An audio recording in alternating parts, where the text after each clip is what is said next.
അധ്യായം 11. അസുരന്മാരായ വത്സാസുരനെയും ബകാസുരനെയും കൊല്ലുന്നു. ഇടിമിന്നലുകൾ വീഴുന്നതുപോലെ ഇരട്ട അർജുനവൃക്ഷങ്ങൾ നിലത്തു വീണപ്പോൾ നന്ദമഹാരാജാവ് ഉൾപ്പെടെ എല്ലാ ഗോകുല നിവാസികളും ഉടൻ തന്നെ സ്ഥലത്തെത്തി. 2 മഹാവൃക്ഷങ്ങൾ പൊടുന്നനെ വീണത് കണ്ട് അവർ വളരെ അമ്പരന്നു. താഴെ വീഴാനുള്ള കാരണമൊന്നും കണ്ടെത്താനാകാതെ അവർ കുഴങ്ങി. മാതാവ് യശോദയുടെ കയറുകൊണ്ട് മരച്ചീനിയിൽ ബന്ധിച്ചിരിക്കുന്ന ബാലകൃഷ്ണനെ കണ്ടപ്പോൾ അത് ഏതോ രാക്ഷസൻ കാരണമായിരിക്കുമെന്ന് അവർ കരുതി. അല്ലെങ്കിൽ അതെങ്ങനെ സാധിച്ചു? അതേസമയം അത്തരം അസാധാരണ സംഭവങ്ങൾ കുട്ടികൃഷ്ണനിൽ എപ്പോഴും സംഭവിക്കുന്നതിനാൽ അവർ വളരെയധികം അസ്വസ്ഥരായിരുന്നു. ഗോപാലന്മാർ ഇങ്ങനെ ചിന്തിച്ചുകൊണ്ടിരിക്കുമ്പോൾ അവിടെ കളിച്ചുകൊണ്ടിരുന്ന കൊച്ചുകുട്ടികൾ കൃഷ്ണൻ തടികൊണ്ടുള്ള ചാന്തും കെട്ടിയ കയർകൊണ്ട് വലിച്ചതിനാൽ മരങ്ങൾ വീണുവെന്ന് അവരെ അറിയിച്ചു.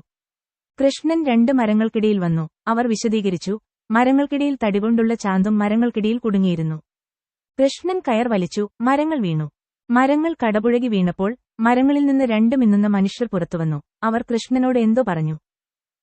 പശുസംരക്ഷകരിൽ ഭൂരിഭാഗവും കുട്ടികളുടെ മൊഴി വിശ്വസിച്ചില്ല. അത്തരം കാര്യങ്ങൾ സാധ്യമാണെന്ന് അവർക്ക് വിശ്വസിക്കാൻ കഴിഞ്ഞില്ല. എന്നിരുന്നാലും പുരുഷന്മാരിൽ ചിലർ അവരെ വിശ്വസിച്ച് നന്ദമഹാരാജനോട് പറഞ്ഞു, നിന്റെ കുട്ടി മറ്റെല്ലാ കുട്ടികളിൽ നിന്നും വ്യത്യസ്തനാണ്. അവൻ അത് ചെയ്തിരിക്കാം. നന്ദമഹാരാജാവ് തന്റെ മകന്റെ അസാധാരണമായ കഴിവുകളെപ്പറ്റി കേട്ട് പുഞ്ചിരിച്ചു. തന്റെ കുഞ്ഞിനെ മോചിപ്പിക്കാൻ വേണ്ടി അയാൾ മുന്നോട്ട് വന്ന് കെട്ടഴിച്ചു. നന്ദമഹാരാജാവ് മോചിപ്പിച്ച ശേഷം കൃഷ്ണനെ മൂത്ത ഗോപികമാരുടെ മടിയിൽ കയറ്റി. അവർ അവനെ വീടിന്റെ മുറ്റത്തേക്ക് കൊണ്ടുപോയി അവന്റെ അത്ഭുതകരമായ പ്രവർത്തനങ്ങളെ പ്രശംസിച്ചുകൊണ്ട് കൈകൊട്ടാൻ തുടങ്ങി. ഒരു സാധാരണ കുട്ടിയെപ്പോലെ കൃഷ്ണൻ അവരുടെ കൈയടികളോടൊപ്പം നൃത്തം ചെയ്തു. പരമോന്നതനായ കൃഷ്ണൻ ഗോപികളാൽ പൂർണ്ണമായി നിയന്ത്രിക്കപ്പെട്ടു. അവരുടെ കൈകളിലെ പാവയെപ്പോലെ പാടുകയും നൃത്തം ചെയ്യുകയും ചെയ്തു. ചിലപ്പോൾ അമ്മ യശോദ കൃഷ്ണനോടിരിക്കാൻ ഒരു മരപ്പലക കൊണ്ടുവരാൻ ആവശ്യപ്പെടുമായിരുന്നു. മരപ്പലക ഒരു കുട്ടിക്ക് വഹിക്കാൻ കഴിയാത്തത്ര ഭാരമുള്ളതാണെങ്കിലും എങ്ങനെയെങ്കിലും അല്ലെങ്കിൽ മറ്റേതെങ്കിലും കൃഷ്ണൻ അത് അമ്മയുടെ അടുക്കൽ കൊണ്ടുവരും. ചിലപ്പോൾ പിതാവ് നാരായണനെ ആരാധിക്കുമ്പോൾ തന്റെ മരച്ചെരുപ്പുകൾ കൊണ്ടുവരാൻ ആവശ്യപ്പെടും. കൃഷ്ണൻ വളരെ പ്രയാസപ്പെട്ട് ആ ചെരുപ്പ് അവന്റെ തലയിൽ വെച്ച് പിതാവിന്റെ അടുക്കൽ കൊണ്ടുവരും. ചില ഭാരമുള്ള സാധനങ്ങൾ ഉയർത്താൻ അദ്ദേഹത്തോട് ആവശ്യപ്പെടുകയും അത് ഉയർത്താൻ കഴിയാതെ വരികയും ചെയ്യുമ്പോൾ അവൻ വെറുതെ കൈകൾ ചലിപ്പിക്കും. ഈ വിധത്തിൽ ദിവസവും ഓരോ നിമിഷവും അവൻ തന്റെ മാതാപിതാക്കളുടെ എല്ലാ ആനന്ദത്തിന്റെയും സംഭരണിയായിരുന്നു. പരമസത്യസത്യം അന്വേഷിക്കുന്ന മഹാനായ തത്വചിന്തകരെയും ഋഷിമാരെയും തന്റെ ശുദ്ധഭക്തരുടെ ആഗ്രഹങ്ങളാൽ നിയന്ത്രിക്കപ്പെടുന്നതും അതിനു വിധേയമാക്കുന്നതും എങ്ങനെയെന്ന് ഭഗവാൻ വൃന്ദാവന നിവാസികളോട് കാണിക്കാൻ ആഗ്രഹിച്ചതുകൊണ്ടാണ്. ഒരു ദിവസം നന്ദമഹാരാജാവിന്റെ വീട്ടിലേക്ക് ഒരു പഴക്കച്ചവടക്കാരൻ വന്നു. കച്ചവടക്കാരന്റെ വിളികേട്ട്, ആർക്കെങ്കിലും പഴങ്ങൾ വേണമെങ്കിൽ വന്ന് എന്റെ കയ്യിൽ നിന്ന് വാങ്ങൂ. കുട്ടി കൃഷ്ണൻ ഉടനെ തന്റെ കൈപ്പത്തിയിൽ കുറച്ച് ധാന്യങ്ങളെടുത്ത് പകരം പഴങ്ങൾ വാങ്ങാൻ പോയി. അക്കാലത്ത് കൈമാറ്റം ചെയ്യൽ വഴിയായിരുന്നു. അതുകൊണ്ട് കൃഷ്ണൻ തന്റെ മാതാപിതാക്കൾ ധാന്യങ്ങൾ കൈമാറ്റം ചെയ്തുകൊണ്ട് പഴങ്ങളും മറ്റും സമ്പാദിക്കുന്നത് കണ്ടിരിക്കാം. അങ്ങനെ അവൻ അനുകരിച്ചു. എന്നാൽ അവന്റെ കൈപ്പത്തികൾ വളരെ ചെറുതായിരുന്നു. ധാന്യങ്ങൾ മുറുകെ പിടിക്കാൻ അവൻ വളരെ ശ്രദ്ധിച്ചില്ല. അതിനാൽ അവൻ അവ ഉപേക്ഷിക്കുകയായിരുന്നു. പഴങ്ങൾ വിൽക്കാൻ വന്ന കച്ചവടക്കാരൻ ഇത് കണ്ട് ഭഗവാന്റെ സൗന്ദര്യത്തിൽ വല്ലാതെ ആകൃഷ്ടനായി. അവന്റെ കൈപ്പത്തിയിൽ അവശേഷിക്കുന്ന കുറച്ച് ധാന്യങ്ങൾ അവൾ ഉടൻ സ്വീകരിച്ച് അവന്റെ കൈകളിൽ പഴങ്ങൾ നിറച്ചു. അതിനിടയിൽ അവളുടെ പഴം മുഴുവൻ ആഭരണങ്ങൾ കൊണ്ട് നിറഞ്ഞിരിക്കുന്നതായി കച്ചവടക്കാരൻ കണ്ടു.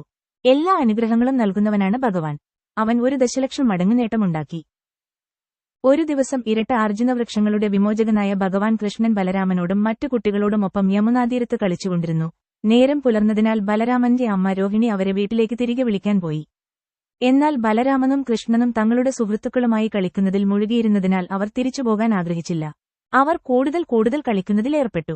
രോഹിണി അവരെ തിരികെ വീട്ടിലേക്ക് കൊണ്ടുപോകാൻ കഴിയാതെ വന്നപ്പോൾ അവൾ വീട്ടിലേക്ക് പോയി. അവരെ വീണ്ടും വിളിക്കാൻ അമ്മ യശോദയെ അയച്ചു. അമ്മ യശോദയ്ക്ക് മകനോട് വളരെ വാത്സല്യമായിരുന്നു. അവൾ അവനെ വീട്ടിലേക്ക് തിരികെ വിളിക്കാൻ പുറത്തിറങ്ങിയപ്പോൾ അവളുടെ മുലകളിൽ പാൽ നിറഞ്ഞു. അവൾ ഉറക്കെ കരഞ്ഞു, എന്റെ കുഞ്ഞെ, ദയവായി വീട്ടിലേക്ക് മടങ്ങുക.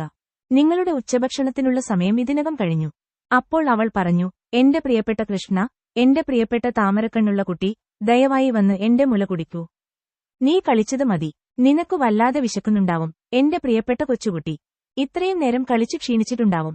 അവൾ ബലരാമനെ അഭിസംബോധന ചെയ്തു, എന്റെ പ്രിയ രാമ, നിന്റെ കുടുംബത്തിന്റെ മഹത്വമേ, എന്റെ കുഞ്ഞെ, ദയവായി നിങ്ങളുടെ ഇളയ സഹോദരനായ കൃഷ്ണനുമായി ഉടൻ മടങ്ങിവരിക.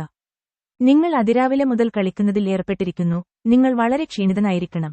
തിരികെ വന്ന് നിങ്ങളുടെ ഉച്ചഭക്ഷണം വീട്ടിൽ കൊണ്ടുപോകൂ. നിന്റെ അച്ഛൻ നന്ദരാജ് നിന്നെ കാത്തിരിക്കുന്നു. അവന് ഭക്ഷണം കഴിക്കണം. അതിനാൽ അവൻ കഴിക്കാൻ നിങ്ങൾ മടങ്ങിവരണം. നന്ദമഹാരാജൻ തങ്ങളെ കാത്തിരിക്കുകയാണെന്നും അവരുടെ അഭാവത്തിൽ ഭക്ഷണം കഴിക്കാൻ കഴിയുന്നില്ലെന്നും കൃഷ്ണനും ബലരാമനും കേട്ടയുടനെ അവർ മടങ്ങിവരാൻ തുടങ്ങി. അവരുടെ കളിക്കൂട്ടുകാർ പരാതിപ്പെട്ടു, ഞങ്ങൾ കളിക്കുന്നത് ഉച്ചകോടിയിലായിരിക്കുമ്പോൾ തന്നെ കൃഷ്ണൻ നമ്മെ വിട്ടുപോകുകയാണ്. അടുത്ത തവണ ഞങ്ങൾ അവനെ പോകാൻ അനുവദിക്കില്ല. പിന്നീട് തങ്ങളുമായി കളിക്കാൻ അനുവദിക്കില്ലെന്ന് കളിക്കൂട്ടുകാർ ഭീഷണിപ്പെടുത്തി. കൃഷ്ണൻ ഭയപ്പെട്ടു. വീട്ടിലേക്ക് മടങ്ങുന്നതിനു പകരം ആൺകുട്ടികളുമായി കളിക്കാൻ വീണ്ടും മടങ്ങി. ആ സമയത്ത് അമ്മ യശോദ കുട്ടികളെ ശകാരിച്ചുകൊണ്ട് കൃഷ്ണനോട് പറഞ്ഞു, എന്റെ പ്രിയപ്പെട്ട കൃഷ്ണ, നീ ഒരു തെരുവ് ബാലനാണെന്ന് നിങ്ങൾ കരുതുന്നുണ്ടോ? നിനക്ക് വീടില്ലേ? ദയവായി നിങ്ങളുടെ വീട്ടിലേക്ക് മടങ്ങുക. അതിരാവിലെ മുതൽ നിങ്ങളുടെ ശരീരം കളിച്ച് വളരെ വൃത്തികെട്ടതായി ഞാൻ കാണുന്നു. ഇപ്പോൾ വീട്ടിൽ വന്ന് കുളിക്കൂ. കൂടാതെ ഇന്ന് നിങ്ങളുടെ ജന്മദിന ചടങ്ങാണ്. അതിനാൽ നിങ്ങൾ വീട്ടിൽ തിരിച്ചെത്തി ബ്രാഹ്മണർക്ക് ദാനമായി പശുക്കളെ നൽകണം. നിങ്ങളുടെ കളിക്കൂട്ടുകാരെ അവരുടെ അമ്മമാർ എങ്ങനെ ആഭരണങ്ങൾ കൊണ്ട് അലങ്കരിച്ചിരിക്കുന്നുവെന്ന് നിങ്ങൾ കാണുന്നില്ലേ? നിങ്ങൾ ശുദ്ധീകരിക്കപ്പെടുകയും നല്ല വസ്ത്രവും ആഭരണങ്ങളും കൊണ്ട് അലങ്കരിക്കുകയും വേണം. അതിനാൽ തിരികെ വരൂ, കുളിച്ച് നന്നായി വസ്ത്രം ധരിക്കൂ, എന്നിട്ട് നിങ്ങൾക്ക് കളിക്കാൻ പോകാം. അങ്ങനെ ബ്രഹ്മാവിനെയും ശിവനെയും പോലെയുള്ള മഹാദേവന്മാരാൽ ആരാധിക്കപ്പെടുന്ന കൃഷ്ണനെയും ബലരാമനെയും അമ്മ യശോദ തിരിച്ചു വിളിച്ചു. മാതാവ് യശോദയുടെ മക്കളായ കൃഷ്ണനും ബലരാമനും വീട്ടിൽ വന്നപ്പോൾ അവർ അവരെ വളരെ ഭംഗിയായി കുളിപ്പിച്ച് ആഭരണങ്ങൾ അണിയിച്ചു. തുടർന്ന് അവൾ ബ്രാഹ്മണരെ വിളിക്കുകയും കൃഷ്ണന്റെ ജന്മദിനത്തോടനുബന്ധിച്ച് തന്റെ മക്കൾ വഴി ധാരാളം പശുക്കളെ ദാനം ചെയ്യുകയും ചെയ്തു. ഈ രീതിയിൽ അവൾ കൃഷ്ണന്റെ ജന്മദിന ചടങ്ങ് വീട്ടിൽ നടത്തി. ഈ സംഭവത്തിനുശേഷം എല്ലാ മുതിർന്ന പശുപാലകരും ഒരുമിച്ചുകൂടി നന്ദ മഹാരാജൻ അധ്യക്ഷനായി. ഭൂതങ്ങളുടെ പേരിൽ മഹാവനത്തിലുണ്ടായ വലിയ അസ്വസ്ഥതകൾ എങ്ങനെ തടയാമെന്ന് അവർ തമ്മിൽ ആലോചിച്ചു തുടങ്ങി. ഈ യോഗത്തിൽ നന്ദ മഹാരാജാവിന്റെ സഹോദരൻ ഉപാനന്ദ ഉണ്ടായിരുന്നു. അദ്ദേഹം പണ്ഡിതനും അനുഭവസമ്പന്നനുമായി കണക്കാക്കപ്പെട്ടിരുന്നു. അദ്ദേഹം കൃഷ്ണന്റെയും ബലരാമന്റെയും അഭ്യുദയകാംക്ഷിയായിരുന്നു. അദ്ദേഹം ഒരു നേതാവായിരുന്നു. അദ്ദേഹം മീറ്റിംഗിനെ അഭിസംബോധന ചെയ്തു. എന്റെ പ്രിയ സുഹൃത്തുക്കളെ, ഇപ്പോൾ നമ്മൾ ഇവിടെ നിന്ന് മറ്റൊരിടത്തേക്ക് പോകണം. കാരണം സമാധാനപരമായ സാഹചര്യം തകർക്കാൻ വലിയ പിശാചുക്കൾ ഇവിടെ വരുന്നുവെന്നും അവർ പ്രത്യേകിച്ച് ചെറിയ കുട്ടികളെ കൊല്ലാൻ ശ്രമിക്കുന്നുവെന്നും ഞങ്ങൾ നിരന്തരം കണ്ടെത്തുന്നു. പൂതനയെയും കൃഷ്ണനെയും മാത്രം പരിഗണിക്കുക. ഭഗവാൻ ഹരിയുടെ കൃപ കൊണ്ടാണ് ഇത്രയും വലിയ അസുരന്റെ കയ്യിൽ നിന്നും കൃഷ്ണൻ രക്ഷപ്പെട്ടത്. അടുത്തതായി ചുഴലിക്കാറ്റ് ഭൂതം കൃഷ്ണനെ ആകാശത്തേക്ക് കൊണ്ടുപോയി. പക്ഷേ ഭഗവാൻ ഹരിയുടെ കൃപയാൽ അവൻ രക്ഷിക്കപ്പെട്ടു. അസുരൻ ഒരു കൽപ്പലകയിൽ വീണു മരിച്ചു. അടുത്തിടെ ഈ കുട്ടി 2 മരങ്ങൾക്കിടയിൽ കളിക്കുകയായിരുന്നു. മരങ്ങൾ ക്രൂരമായി വീണു. എന്നിട്ടും കുട്ടിക്ക് പരിക്കില്ല. അങ്ങനെ ഭഗവാൻ ഹരി അവനെ വീണ്ടും രക്ഷിച്ചു. ഈ കുട്ടിയോ അദ്ദേഹത്തോടൊപ്പം കളിക്കുന്ന മറ്റേതെങ്കിലും കുട്ടിയോ മരം വീണു തകർന്നു വീണാലുണ്ടാകുന്ന ദുരന്തം ഒന്ന് സങ്കൽപ്പിക്കുക. ഈ സംഭവങ്ങളെല്ലാം കണക്കിലെടുക്കുമ്പോൾ ഈ സ്ഥലം ഇനി സുരക്ഷിതമല്ലെന്ന് നമുക്ക് നിഗമനം ചെയ്യണം. നമുക്ക് പോകാം. ഭഗവാൻ ഹരിയുടെ കൃപയാൽ നാമെല്ലാവരും വിവിധ ദുരന്തങ്ങളിൽ നിന്ന് രക്ഷപ്പെട്ടു. ഇനി നമ്മൾ കരുതലോടെ ഈ സ്ഥലം വിട്ട് സമാധാനത്തോടെ ജീവിക്കാൻ കഴിയുന്ന എവിടെയെങ്കിലും താമസിക്കണം. നമുക്കെല്ലാവർക്കും വൃന്ദാവനം എന്നറിയപ്പെടുന്ന വനത്തിലേക്ക് പോകണമെന്ന് ഞാൻ കരുതുന്നു. അവിടെ ഇപ്പോൾ പുതുതായി വളരുന്ന സസ്യങ്ങളും ഔഷധങ്ങളും ഉണ്ട്.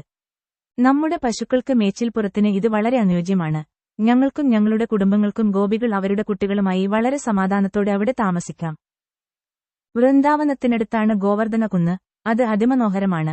പുതുതായി വളർത്തിയ പുല്ലും മൃഗങ്ങൾക്ക് തീറ്റയും ഉള്ളതിനാൽ അവിടെ താമസിക്കാൻ പ്രയാസമില്ല. അതുകൊണ്ട് കൂടുതൽ സമയം പാഴാക്കേണ്ട ആവശ്യമില്ലാത്തതിനാൽ ആ മനോഹരമായ സ്ഥലത്തിനായി ഉടൻ ആരംഭിക്കാൻ ഞാൻ നിർദ്ദേശിക്കുന്നു. ഞങ്ങളുടെ വണ്ടികളെല്ലാം ഉടൻ തയ്യാറാക്കാം. നിങ്ങൾക്കിഷ്ടമാണെങ്കിൽ പശുക്കളെയെല്ലാം മുന്നിൽ നിർത്തി നമുക്ക് പോകാം. ഉപാനന്ദയുടെ മൊഴി കേട്ട് ഗോപാലകരെല്ലാം ഉടനെ സമ്മതം മൂളി. നമുക്ക് ഉടനെ അവിടെ പോകാം. എല്ലാവരും വീട്ടുപകരണങ്ങളും പാത്രങ്ങളും വണ്ടികളിൽ കയറ്റി വൃന്ദാവനത്തിലേക്ക് പോകാൻ ഒരുങ്ങി. ഗ്രാമത്തിലെ എല്ലാ കുട്ടികളും സ്ത്രീകളും പ്രായമായ പുരുഷന്മാരും ഇരിപ്പിടങ്ങളിൽ ക്രമീകരിച്ചു. പശുപാലകർ അമ്പും വില്ലും ഉപയോഗിച്ച് വണ്ടികളെ പിന്തുടരാൻ സജ്ജരായി. എല്ലാ പശുക്കളെയും കാളകളെയും അവരുടെ കിടാവുകൾക്കൊപ്പം മുൻവശത്ത് ഇരുത്തി അമ്പും വില്ലും ഉപയോഗിച്ച് ആളുകൾ കന്നുകാലികളെയും വണ്ടികളെയും വളഞ്ഞു കൊമ്പുകളിലും ബഗളുകളിലും ഊതാൻ തുടങ്ങി. ഇങ്ങനെ ബഹളമയമായ ശബ്ദത്തോടെ അവർ വൃന്ദാവനത്തിനായി പുറപ്പെട്ടു. വ്രജയുടെ സ്ത്രീകളെ ആർക്കാണ് വിവരിക്കാൻ കഴിയുക? അവരെല്ലാവരും വണ്ടികളിൽ ഇരുന്നു. ആഭരണങ്ങളും വില കൂടിയ സാരിയും വളരെ മനോഹരമായി അണിഞ്ഞിരുന്നു. അവർ പതിവുപോലെ ബാലകൃഷ്ണന്റെ വിനോദങ്ങൾ ആലപിച്ചു. അമ്മ യശോദയെയും അമ്മ രോഹിണിയെയും ഒരു പ്രത്യേക വണ്ടിയിൽ ഇരുത്തി കൃഷ്ണനെയും ബലരാമനെയും അവരുടെ മടിയിൽ ഇരുത്തി. അമ്മ രോഹിണിയും യശോദയും വണ്ടിയിൽ കയറുമ്പോൾ അവർ കൃഷ്ണനോടും ബലരാമനോടും സംസാരിച്ചു. അത്തരം സംഭാഷണങ്ങളുടെ സുഖം അനുഭവിച്ചു. അവർ വളരെ സുന്ദരിയായി കാണപ്പെട്ടു. അങ്ങനെ എല്ലാവരും നിത്യവും വളരെ സമാധാനപരവും സന്തോഷത്തോടെയും വസിക്കുന്ന വൃന്ദാവനത്തിലെത്തി. അവർ വൃന്ദാവനത്തെ വലംവച്ചു. എല്ലാ വണ്ടികളും ഒരു പകുതി വൃത്തത്തിൽ വലിച്ചിഴച്ചു. അങ്ങനെ ഒരു താൽക്കാലിക താമസസ്ഥലം നിർമ്മിച്ചു. കൃഷ്ണനും ബലരാമനും വൃന്ദാവനത്തിന്റെയും ഗോവർദ്ധന പർവ്വതത്തിന്റെയും യമുനാ നദിയുടെ തീരത്തിന്റെയും മനോഹരമായ രൂപം കണ്ടപ്പോൾ അവർക്ക് വളരെ സന്തോഷം തോന്നി. അവർ വളർന്നപ്പോൾ അവർ തങ്ങളുടെ മാതാപിതാക്കളോടും മറ്റുള്ളവരോടും ബാലിശമായ ഭാഷയിൽ സംസാരിക്കാൻ തുടങ്ങി. അങ്ങനെ അവർ വൃന്ദാവനത്തിലെ എല്ലാ നിവാസികൾക്കും അത്യന്തം ആനന്ദം നൽകി. താമസിയാതെ കൃഷ്ണനും ബലരാമനും പശുക്കിടാക്കളുടെ ചുമതല നൽകത്തക്കവിധം വളർന്നു. പശുക്കളെ മേയ്ക്കുന്ന ആൺകുട്ടികൾ അവരുടെ കുട്ടിക്കാലം മുതൽ പശുക്കളെ പരിപാലിക്കാൻ പരിശീലിപ്പിക്കപ്പെടുന്നു. അവരുടെ ആദ്യത്തെ ഉത്തരവാദിത്തം ചെറിയ പശുക്കിടാക്കളെ പരിപാലിക്കുക എന്നതാണ്. അതിനാൽ മറ്റു ചെറിയ പശുക്കൾക്കൊപ്പം കൃഷ്ണനും ബലരാമനും മേച്ചിൽപ്പുറത്തേക്ക് പോയി പശുക്കിടാക്കളുടെ ചുമതല ഏറ്റെടുത്തു. അവിടെ അവർ കളിക്കൂട്ടുകാരുമായി കളിച്ചു. പശുക്കിടാക്കളുടെ ചുമതല ഏറ്റെടുക്കുമ്പോൾ ചിലപ്പോൾ 2 സഹോദരന്മാരും അവരുടെ പുല്ലാങ്കുഴലിൽ വായിച്ചു. ചില സമയങ്ങളിൽ ചെറിയ കുട്ടികൾ പന്തുകൾ കൊണ്ട് കളിക്കുന്നതുപോലെ അവർ ആമലക്ക പഴങ്ങളും ബേൽ പഴങ്ങളും ഉപയോഗിച്ച് കളിച്ചു. ചിലപ്പോൾ അവർ നൃത്തം ചെയ്യുകയും അവരുടെ കണങ്കാൽ മണികൾ ഉപയോഗിച്ച് ശബ്ദമുണ്ടാക്കുകയും ചെയ്തു. ചിലപ്പോഴൊക്കെ അവർ സ്വയം പുതപ്പുകൊണ്ട് പൊതിഞ്ഞ് കാളകളും പശുക്കളുമാക്കി. അങ്ങനെ കൃഷ്ണനും ബലരാമനും കളിച്ചു. 2 സഹോദരന്മാരും കാളകളുടെയും പശുക്കളുടെയും ശബ്ദം അനുകരിച്ച് 2 കാളകൾ പോരാടുന്നതുപോലെ കളിക്കാറുണ്ടായിരുന്നു. ചിലപ്പോൾ അവർ വിവിധ മൃഗങ്ങളുടെയും പക്ഷികളുടെയും ശബ്ദം അനുകരിക്കാറുണ്ടായിരുന്നു. ഈ രീതിയിൽ അവർ തങ്ങളുടെ ബാല്യകാല വിനോദങ്ങൾ സാധാരണക്കാരായ ലൗകിക കുട്ടികളെപ്പോലെ ആസ്വദിച്ചു. ഒരിക്കൽ കൃഷ്ണനും ബലരാമനും യമുനാതീരത്ത് കളിച്ചുകൊണ്ടിരുന്നപ്പോൾ വത്സാസുരൻ എന്ന അസുരൻ പശുക്കുട്ടിയുടെ രൂപം ധരിച്ച് സഹോദരന്മാരെ കൊല്ലാൻ ഉദ്ദേശിച്ച് അവിടെയെത്തി. പശുക്കിടാവിന്റെ രൂപമെടുത്താൽ ഭൂതത്തിന് മറ്റു പശുക്കിടാക്കളുമായി ഇടപഴകാൻ കഴിയും. എന്നിരുന്നാലും കൃഷ്ണൻ ഇത് പ്രത്യേകം ശ്രദ്ധിക്കുകയും അസുരന്റെ പ്രവേശനത്തെക്കുറിച്ച് ബലരാമനെ ഉടൻ അറിയിക്കുകയും ചെയ്തു. 2 സഹോദരന്മാരും നിശബ്ദമായി അവന്റെ അടുത്തേക്ക് വന്നു. കൃഷ്ണൻ അസുരനായ കാളക്കുട്ടിയെ 2 പിൻകാലുകളിലും വാലും പിടിച്ച് വളരെ ബലമായി ചുറ്റിപ്പിടിച്ച് ഒരു മരത്തിലേക്ക് എറിഞ്ഞു. അസുരൻ തന്റെ ജീവൻ നഷ്ടപ്പെട്ട് മരത്തിന്റെ മുകളിൽ നിന്ന് നിലത്തേക്ക് വീണു. അസുരൻ മരിച്ചു നിലത്തു കിടന്നപ്പോൾ കൃഷ്ണന്റെ കളിക്കൂട്ടുകാരെല്ലാം അവനെ അഭിനന്ദിച്ചു. കൊള്ളാം, നന്നായി ചെയ്തു. ആകാശത്തിലെ ദേവതകൾ സംതൃപ്തിയോടെ പുഷ്പങ്ങൾ വർഷിച്ചു. ഈ രീതിയിൽ സമ്പൂർണ്ണ സൃഷ്ടിയുടെ പരിപാലകരായ കൃഷ്ണനും ബലരാമനും എല്ലാ ദിവസവും രാവിലെ മുതൽ പശുക്കുട്ടികളെ പരിപാലിക്കുകയും അങ്ങനെ അവർ വൃന്ദാവനത്തിൽ ഗോപാലകരായി തങ്ങളുടെ ബാല്യകാല വിനോദങ്ങൾ ആസ്വദിക്കുകയും ചെയ്തു. ഒരു ദിവസം പശുക്കിടാക്കൾക്ക് വെള്ളം കൊടുക്കാൻ എല്ലാ ഗോപാലന്മാരും യമുന നദിയുടെ തീരത്തേക്ക് പോയി. കാളക്കുട്ടികൾ യമുനയിൽ നിന്ന് വെള്ളം കുടിച്ചപ്പോൾ ആൺകുട്ടികളും കുടിച്ചു. അവർ നദിക്കരയിലിരിക്കുമ്പോൾ അവർ ഒരു വലിയ മൃഗത്തെ കണ്ടു. അത് ഒരു കുന്നോളം വലുതാണ്. അതിന്റെ മുകൾ ഭാഗം ഇടിമിന്നൽ പോലെ ശക്തമായിരുന്നു. അസാധാരണമായ ആ മൃഗത്തെ കണ്ടപ്പോൾ അവർ ഭയപ്പെട്ടു. ഈ മൃഗത്തിന്റെ പേര് ബകാസുരൻ എന്നായിരുന്നു. അവൻ കംസന്റെ സുഹൃത്തായിരുന്നു. അവൻ പെട്ടെന്ന് രംഗത്ത് പ്രത്യക്ഷപ്പെട്ടു. ഉടൻ തന്നെ കൃഷ്ണനെ തന്റെ കൂർത്ത മൂർച്ചയുള്ള കൊക്കുകൊണ്ട് ആക്രമിക്കുകയും വേഗത്തിൽ അവനെ വിഴുങ്ങുകയും ചെയ്തു. കൃഷ്ണനെ ഇങ്ങനെ വിഴുങ്ങിയപ്പോൾ ബലരാമന്റെ നേതൃത്വത്തിലുള്ള എല്ലാ ആൺകുട്ടികളും മരിച്ചതുപോലെ ഏതാണ്ട് ശ്വാസം മുട്ടി. പക്ഷേ ബകാസുര രാക്ഷസൻ കൃഷ്ണനെ വിഴുങ്ങുമ്പോൾ അവന്റെ തൊണ്ടയിൽ കത്തുന്ന അഗ്നിജ്വാല അനുഭവപ്പെട്ടു.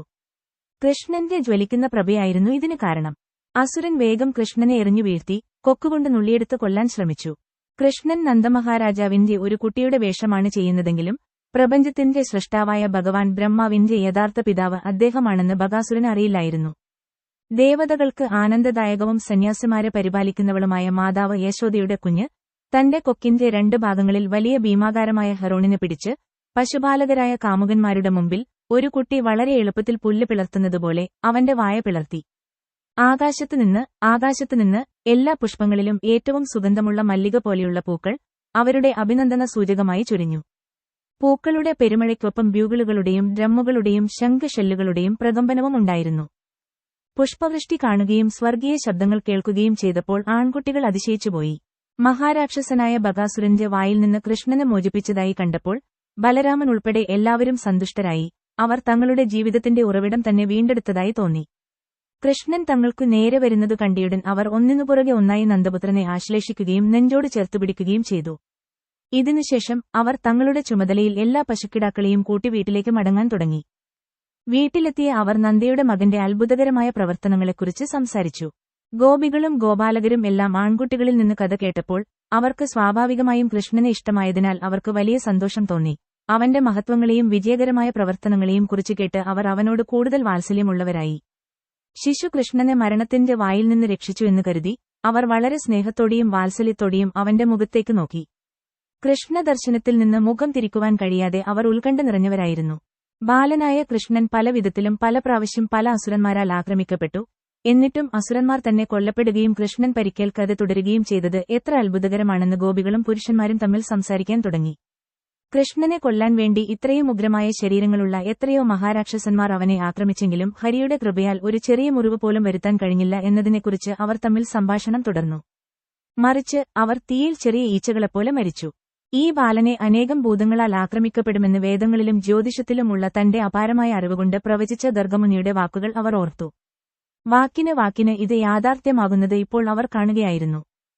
നന്ദമഹാരാജൻ ഉൾപ്പെടെയുള്ള എല്ലാ ഗോപാലകരും ഭഗവാൻ കൃഷ്ണന്റെയും ബലരാമന്റെയും അത്ഭുതകരമായ പ്രവർത്തനങ്ങളെക്കുറിച്ച് സംസാരിക്കാറുണ്ടായിരുന്നു. അവർ എല്ലായ്പ്പോഴും ആ സംസാരങ്ങളിൽ മുഴുകി. ഈ ഭൗതിക അസ്തിത്വത്തിന്റെ ത്രിതല ദുരിതങ്ങൾ അവർ മറന്നു. ഇത് കൃഷ്ണാവബോധത്തിന്റെ ഫലമാണ്. 5000 വർഷങ്ങൾക്ക് മുമ്പ് നന്ദമഹാരാജാവ് ആസ്വദിച്ച കാര്യങ്ങൾ കൃഷ്ണാവബോധമുള്ള ആളുകൾക്ക് കൃഷ്ണന്റെയും അവന്റെ കൂട്ടാളികളുടെയും അതീന്ദ്രിയ വിനോദങ്ങളെക്കുറിച്ച് സംസാരിക്കുന്നതിലൂടെ ഇപ്പോഴും ആസ്വദിക്കാനാകും. ബലരാമനും കൃഷ്ണനും അവരുടെ ബാല്യകാല വിനോദങ്ങൾ ആസ്വദിച്ചു. സമുദ്രത്തിനു മുകളിലൂടെ പാലം നിർമ്മിച്ച ശ്രീരാമചന്ദ്ര ഭഗവാന്റെ വാനരന്മാരെയും വെള്ളത്തിനു മുകളിലൂടെ സിലോണിലേക്ക് ചാടിയ ഹനുമാനെയും അനുകരിച്ചു. അവർ സുഹൃത്തുക്കൾക്കിടയിൽ അത്തരം വിനോദങ്ങൾ അനുകരിക്കാറുണ്ടായിരുന്നു. അങ്ങനെ അവരുടെ ബാല്യകാലം സന്തോഷത്തോടെ കടന്നുപോയി.